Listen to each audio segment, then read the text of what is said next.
छत्तीसगढ़ के इतिहास का वह काला दिन 25 मई 2013। बस्तर की झीरम घाटी, घना जंगल, पहाड़ी रास्ता और अचानक गोलियों की अंधाधुंध बारिश। कांग्रेस की परिवर्तन यात्रा रायपुर से निकली थी सत्ता परिवर्तन के सपने के साथ। काफिला जब झीरम घाटी के मोड़ पर पहुंचा तो नक्सलियों ने ऐसा हमला बोला जिसने पूरे देश को झकझोर दिया।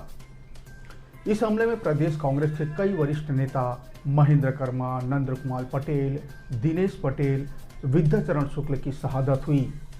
40 से ज़्यादा लोगों की जानें गई, लेकिन छोड़ गए कई ऐसे सवाल जिनके जवाब आज भी तलाशी जा रही है।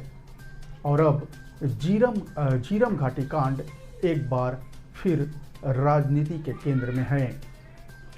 थ्योरी कई आई, आरोप कई लगे, साजिशों की कहानियां उभरी और लोप भी हो गई, पर पूरा सच, असली कहानी और असली चेहरों पर अब भी पर्दा पड़ा हुआ है। इसी बीच नड्डा ने सीधे आरोप से सियासी दंगल में झीरम की फिर एंट्री हो गई है।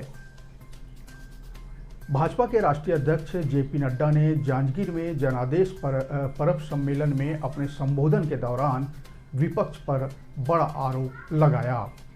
मंच से जेपी नड्डा ने ये बताने से नहीं चूके कि झीरम घटना में कांग्रेस के बीच के लोग ही सूचना दे रहे थे।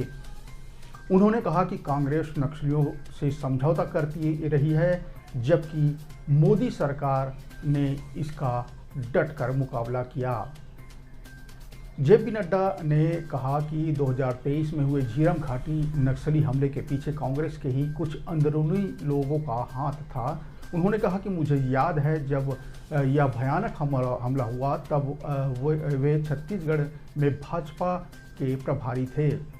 उन्होंने कहा कि वो इस घटना को यानी झीरम घाटी की घटना को बेहद करीब से उन्होंने देखा है। उन्होंने कहा कि आज मैं बड़ी जिम्मेदारी के साथ कहना चाहता हूं कि उस समय नक्सलियों के काफिलों की अंदरूनी जानकारी और लोकेशन की खबरें कोई बाहरी नहीं दे रहा था। कांग्रेस के बीच के ही कुछ लोग अपने नेताओं को मरवाने में लगे हुए थे और नक्सलवाद से लगातार संपर्क में थे। जब रक्षक ही भक्षक बन जाए तो आम जनता का क्या होगा, यह जेपी नड्डा ने अपने संबोधन के दौरान कही थी।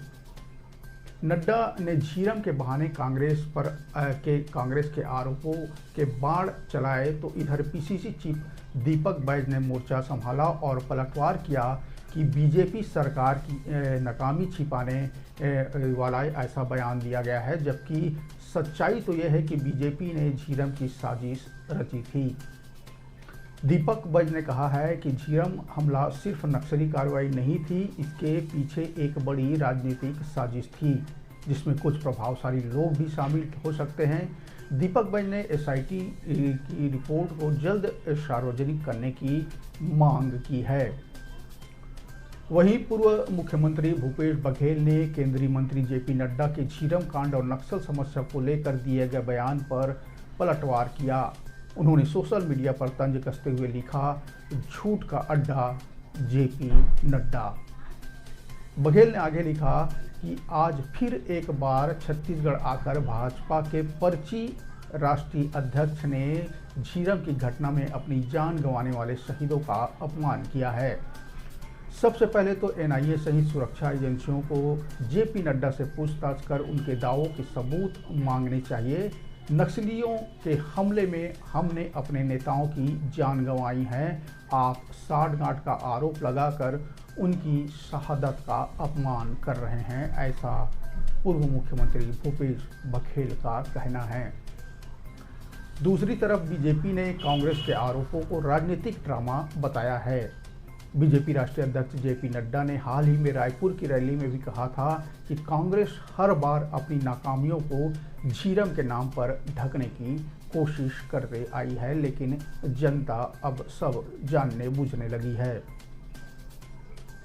झीरम की घटना को 1 दशक से ज़्यादा समय हो गए हैं, लेकिन आज तक इसके किसी भी गुनहगार को कोई सज़ा नहीं हुई और न ही स्पष्ट हो पाया कि ये घटना महज नक्सली या कोई राजनीतिक षड्यंत्र का हिस्सा था।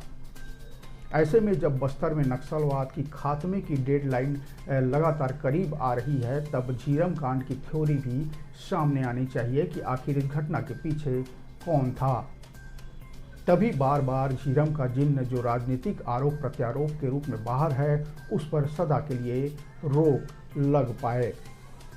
12 साल बीत चुके हैं, जंगलों में अब भी वीरान सन्नाटा पसरा है, लेकिन हर चुनाव, हर भाषण में झीरम घाटी का नाम फिर गूंज उठता है। क्या यह सिर्फ याद है या अब भी जिंदा है वो साजिश जिसकी परतें अभी खुलना बाकी है? नमस्कार, जोहार, राम राम। मैं हूं नवीन और आज बस इतना ही।